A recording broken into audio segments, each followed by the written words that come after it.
What's up guys, Tommy Bowyer here from Movie Rewind, and today I will be reviewing Ghostbusters Afterlife. So without further ado, let's get into it.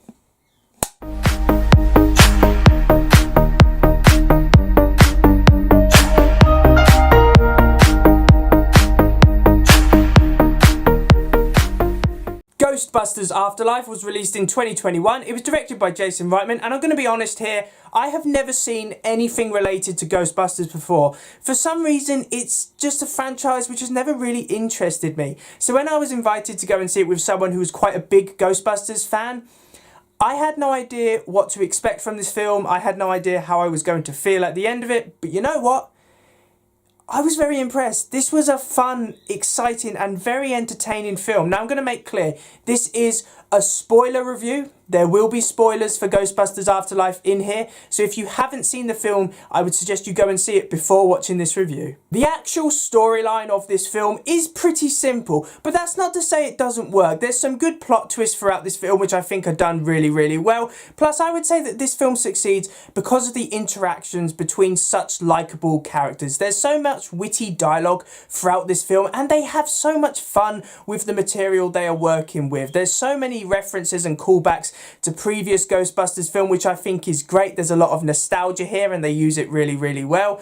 The main thing about this film is it is fun. You'll be sitting there with a smile on your face. It's not to be taken overly seriously, but it's just a pleasure to watch. Speaking of nostalgia, this film was made for the fans. There is a lot of fan service in this film. As I said, I'm not a massive Ghostbusters fan, so I didn't get all of the references, but the main thing is it still a film that someone who isn't a fan can watch? Yeah, definitely.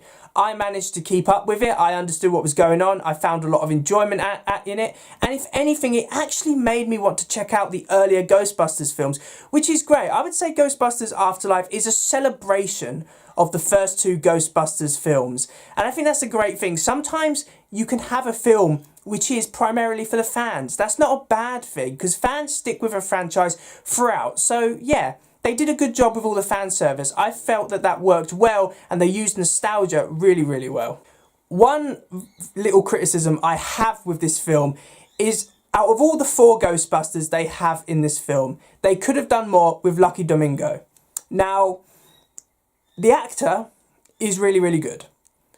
But the problem is, I felt like this film left a lot to be desired with her character. We don't really see much development done with her. Apart from the fact she's the sheriff's daughter, that is about it. So I just feel like they could have done a lot more.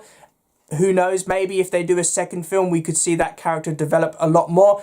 But out of the four characters, I just felt like she just needed a bit more screen time to really leave an impression on the viewer. The scene of the film, and this is heavy spoiler territory, it has to be when the original Ghostbusters return, because it really did feel like a transition moment where the old cast were handing over the reins to the new cast. I went with a Ghostbusters fan and they were speechless throughout this scene. They said afterwards that it was amazing that they got former cast members to return, and it just felt right. And I have to say, I felt it was right as well. They didn't just have a quick cameo, they were in the final battle scene quite heavily, and I think it worked very well. Plus, I liked all of the references to Harold Ramis, who had sadly passed away before this film was released. There was a lot of references throughout to him, and he became quite an integral part of the story. So I think that was handled really well as well. And I liked the fact that the film was dedicated to him, because I just felt that was a nice touch. Ghostbusters Afterlife was a fun, entertaining and relatively quirky film